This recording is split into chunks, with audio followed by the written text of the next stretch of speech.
Hi friends, welcome to my YouTube channel. ನಾನಿವತ್ತು restaurant style ಆ ಥರ ಮನೆಯಲ್ಲೇ ನಾವು ತಂದೂರಿನ ಯಾವ ರೀತಿ ಮಾಡೋದಂತ ತೋರಿಸ್ಕೊಡ್ತಾ ಇದ್ದೀನಿ. ನಾನು ಹೇಳೋ ಪ್ರಕಾರ ಕರೆಕ್ಟಾಗಿ ಫಾಲೋ ಮಾಡಿದ್ರೆ ಸೇಮ್ ಟು ಸೇಮ್ ರೆಸ್ಟೋರೆಂಟ್ ಸ್ಟೈಲಲ್ಲಿ ಯಾವ ರೀತಿ ಮಾಡ್ತಾರೆ ಹಾಗೆ ಮನೆಯಲ್ಲಿ ಕೂಡ ನಾವು ಮಾಡ್ಕೊಳ್ಬೋದು. ಮೊದಲಿಗೆ ನಾನು 2 ಕಪ್ ಮೈದಾ ಹಿಟ್ಟು ಮತ್ತು 2 ಕಪ್ ಗೋಧಿ ಹಿಟ್ಟನ್ನ ಹಾಕ್ಕೋತಾ ಇದ್ದೀನಿ. ಸೊ ಇವಾಗ 1 ಟೇಬಲ್ ಸ್ಪೂನ್ ಸಕ್ಕರೆನ ಹಾಕ್ಕೊಂಡಿದ್ದೀನಿ. ಒಂದು ಅರ್ಧ ಟೇಬಲ್ ಸ್ಪೂನ್ ನಾನು ಸೋಡಾನ ಹಾಕ್ಕೋತಾ ಇದ್ದೀನಿ. ಮನೇಲಿರುತ್ತಲ್ವ ಸೋಡಾ, ಅಡುಗೆ ಸೋಡಾ ಹಾಕ್ಕೊಳ್ತಾ ಇದ್ದೀನಿ. ಇವಾಗ ಬೇಕಿಂಗ್ ಪೌಡ್ರನ್ನ ಹಾಕ್ಕೋತಾ ಇದ್ದೀನಿ 1.5 ಟೇಬಲ್ ಸ್ಪೂನು. ಬೇಕಿಂಗ್ ಸೋಡಾನ ಮಿಸ್ ಮಾಡದೆ ಹಾಕ್ಕೊಳ್ಳಿ ಫ್ರೆಂಡ್ಸ್, ಇಲ್ಲ ಅಂತಂದರೆ ತಂದೂರಿ ಕರೆಕ್ಟಾಗಿ ಬರೋದಿಲ್ಲ. ಅದಕ್ಕೋಸ್ಕರ ರುಚಿಗೆ ತಕ್ಕಷ್ಟು ಉಪ್ಪು ಹಾಕ್ಕೊಂಡ್ಬಿಟ್ಟು ಇವಾಗ 2 ಟೇಬಲ್ ಸ್ಪೂನ್ ತುಪ್ಪನ ಕೂಡ ಹಾಕ್ಕೋತಾ ಇದ್ದೀನಿ. ನೀವು ಎಣ್ಣೆ ಬೇಕಾದರೆ ಹಾಕ್ಕೊಳ್ಬೋದು. ನೀವು ಸೇಮ್ ರೆಸ್ಟೋರೆಂಟ್ ಸ್ಟೈಲಲ್ಲಿ ಬರಬೇಕಂದ್ರೆ ನಾನು ಹೇಳೋ ಪ್ರಕಾರ ನೀವು ಮಾಡಿ. ಬರೀ ಮೈದಾ ಹಿಟ್ಟಲ್ಲಿ ಕೂಡ ನೀವು ಮಾಡ್ಕೊಳ್ಬೋದು, ಇಲ್ವಾ ಗೋಧಿ ಹಿಟ್ಟಲ್ಲಿ ಕೂಡ ನೀವು ಮಾಡ್ಕೊಳ್ಬೋದು. 1 ಕಪ್ ನಾನು ಗಟ್ಟಿ ಮೊಸರನ್ನ ಹಾಕ್ಕೋತಾ ಇದ್ದೀನಿ. ಇದು ಹುಳಿ ಇರಬಾರ್ದು. ಹಾಕ್ಕೊಂಡ್ಬಿಟ್ಟು ಮೊದಲೇ ಡ್ರೈ ಮಿಕ್ಸ್ ಮಾಡ್ಕೊಳ್ಳೋಣ. ಎಲ್ಲನೂ ಸರಿಯಾಗಿ ಮಿಕ್ಸ್ ಮಾಡ್ಕೊಂಡ್ಬಿಟ್ಟು ಉಗುರು ಬೆಚ್ಚಗೆ ನೀರಿರುತ್ತಲ್ವ, ನೀರನ್ನ ತೊಗೊಂಡು ಸ್ವಲ್ಪ ಸ್ವಲ್ಪ ಹಾಕ್ಕೊಂಡು ನಾದ್ಕೊಳ್ಳೋಣ. ತಣ್ಣೀರಲ್ಲಿ ನಾದ್ಕೊಳ್ಬಾರ್ದು ಫ್ರೆಂಡ್ಸ್. ಉಗುರು ಬೆಚ್ಚಗೆ ನೀರಿರುತ್ತಲ್ವ, ಉಗುರು ಬೆಚ್ಚಗೆ ನೀರನ್ನು ತೊಗೊಂಡ್ಬಿಟ್ಟು ಚಪಾತಿ ಹಿಟ್ಟು ಯಾವ ಹದಕ್ಕಿರುತ್ತೆ ಆ ರೀತಿ ಸರಿಯಾಗಿ ನಾವು ನಾದ್ಕೊಳ್ಳೋಣ. ಸೊ ನಾದ್ಕೊಂಡಾಗಿದೆ ನೋಡಿ. ಇವಾಗ ಇದಕ್ಕೆ ಸ್ವಲ್ಪ ಎಣ್ಣೆ ಹಚ್ಬಿಟ್ಟು ಚೆನ್ನಾಗಿ ನಾದ್ಕೊಳ್ಬೇಕಾಗುತ್ತೆ. ಇದು ಮಾಡೋದು ತುಂಬ ಈಸಿ ಫ್ರೆಂಡ್ಸ್. ಚಪಾತಿ ಯಾವ ರೀತಿ ಮಾಡ್ತೀವಲ್ಲ ಅಷ್ಟೇ ಫಾಸ್ಟಾಗಿ ಈಸಿಯಾಗಿ ಮನೆಯಲ್ಲಿ ನಾವು ತಂದೂರಿನ ಮಾಡ್ಕೊಳ್ಬೋದು. ಮತ್ತು ಸ್ವಲ್ಪ ಎಣ್ಣೆ ಹಚ್ಕೊಳ್ತಾ ಇದ್ದೀನಿ. ಜಾಸ್ತಿ ಏನು ಎಣ್ಣೆ ಹಚ್ಚೋಳ ಅವಶ್ಯಕತೆ ಇಲ್ಲ. ಸ್ವಲ್ಪ ಸ್ವಲ್ಪ ಎಣ್ಣೆನ ಹಾಕ್ಕೊಂಡು ಚೆನ್ನಾಗಿ ಮೆದ್ಬಿಟ್ಟು ಸರಿಯಾಗಿ ಹಿಟ್ಟನ್ನ ನಾದ್ಕೊಳ್ಬೇಕಾಗುತ್ತೆ. ಒಂದ್ಸಲ ಟ್ರೈ ಮಾಡಿ ನೋಡಿ ಫ್ರೆಂಡ್ಸ್. ಸೊ ನಾನು 2 ಕಪ್ ಮೈದಾ ಹಿಟ್ಟು 2 ಕಪ್ ಗೋಧಿ ಹಿಟ್ಟನ್ನ ಹಾಕ್ಕೊಂಡು ಮಾಡಿ ತೋರಿಸ್ತಿದ್ದೀನಿ. ಇವಾಗ ಇದಕ್ಕೆ 1-2 ತಾಸು ನಾವು ರೆಸ್ಟ್ ಮಾಡೋದಕ್ಕೆ ಬಿಡೋಣ.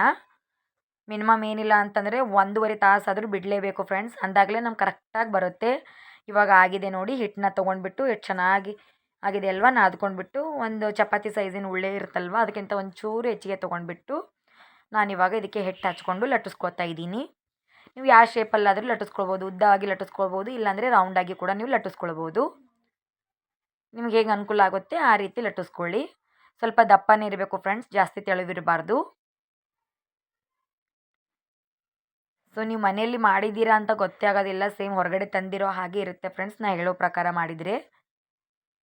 ಇವಾಗ ನೋಡಿ ಲಟ್ಟಿಸ್ಕೊಂಡಿದೆ, ಎಷ್ಟು ಈಸಿಯಾಗಿ ಹಿಟ್ಟು ಚೆನ್ನಾಗಿ ನೆಂದಿದೆ ಅಲ್ವಾ, ಉಬ್ಬಿ ಬಂದಿದೆ. ಸ್ವಲ್ಪ ದಪ್ಪನೇ ಇರಬೇಕು ನೋಡಿ. ನೀವು ರೌಂಡ್ ಮಾಡ್ಕೊಳ್ಳಿ, ಇಲ್ಲ ಅಂತಂದರೆ ಉದ್ದವಾಗಿ ಕೂಡ ನೀವು ಲಟ್ಟಿಸ್ಕೊಳ್ಬೋದು. ಇವಾಗ ಇದಕ್ಕೆ ನಾನು ಹಂಚು ಕಾಯೋದಕ್ಕೆ ಇಟ್ಟಿನ ಸೈಡಿಗೆ ಇವಾಗ ಇದಕ್ಕೆ ನಾನು ನೀರನ್ನ ಹಚ್ಕೋತಾ ಇದ್ದೀನಿ. ಸರಿಯಾಗಿ ಎಲ್ಲ ಕಡೆ ನೀವು ನೀರನ್ನ ಹಚ್ಕೊಳ್ಳಿ ಫ್ರೆಂಡ್ಸ್, ಅಂದಾಗಲೇ ಹಂಚಿಗೆ ಸರಿಯಾಗಿ ಮೆತ್ಕೊಳ್ಳುತ್ತೆ ಅದು.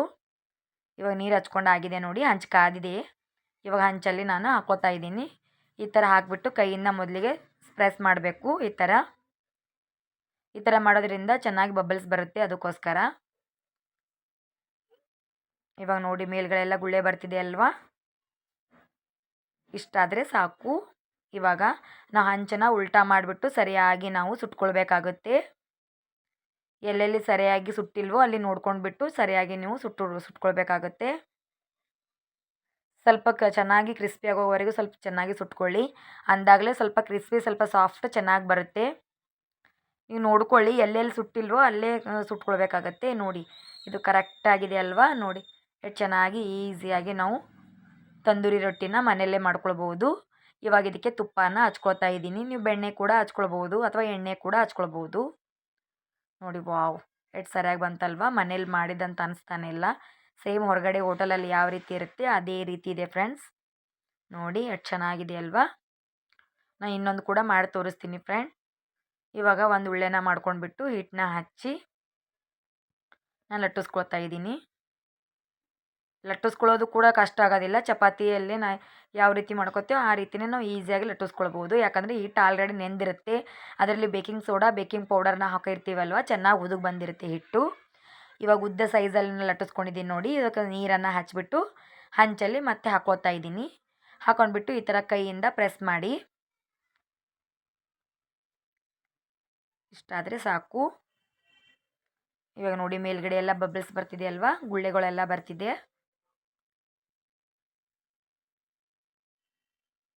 ಇವಾಗಿದು ಸುಟ್ಕೊಳ್ಬೇಕಾಗತ್ತೆ ನೋಡಿ.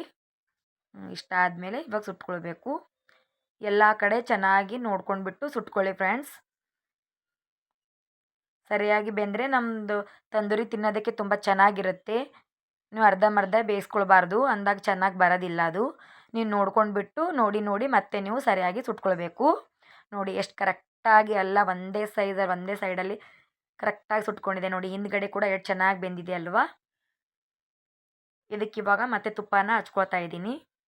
ಈ ಥರ ಉದ್ದವಾಗಿ ಕೂಡ ನೀವು ಮಾಡ್ಕೊಳ್ಬೋದು, ಇಲ್ಲ ರೌಂಡಾಗಿ ಕೂಡ ನೀವು ಮಾಡ್ಕೊಳ್ಬೋದು. ಯಾವ ರೀತಿ ಇಷ್ಟ ಆಗುತ್ತೆ ಆ ರೀತಿ ನೀವು ಮಾಡ್ಕೊಳ್ಳಿ. ವಾವ್, ನೋಡಿ ಎಷ್ಟು ಸರಿಯಾಗಿ ಕಾಣಿಸ್ತಿದೆ ಅಲ್ವಾ. ಎಷ್ಟು ಚೆನ್ನಾಗಿ ಸುಟ್ಟು ಬಂದಿದೆ ನೋಡಿ. ವಾವ್, ರೆಡಿಯಾಗಿದೆ ನೋಡಿ ನಮ್ಮ ತಂದೂರಿ.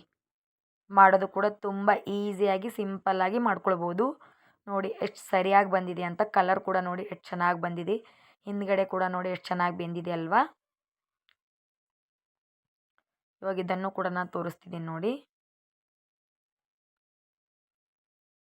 ವಾವ್, ಒಂದ್ಸಲ ಖಂಡಿತವಾಗ್ಲೂ ಟ್ರೈ ಮಾಡಿ ನೋಡಿ ಫ್ರೆಂಡ್ಸ್, ತುಂಬ ಚೆನ್ನಾಗಿರುತ್ತೆ ನೋಡಿ. ಸಾಫ್ಟ್ ಇದೆ, ಕ್ರಿಸ್ಪಿನೂ ಕೂಡ ಇದೆ. ಇದ್ರ ಜೊತೆ ನೀವು ತಿಂದರೆ ತುಂಬ ಚೆನ್ನಾಗಿರುತ್ತೆ. ಪನ್ನೀರು, ಕಾಜು ಯಾವುದೇ ಜೊತೆ ತಿಂದರೆ ಚೆನ್ನಾಗಿರುತ್ತೆ.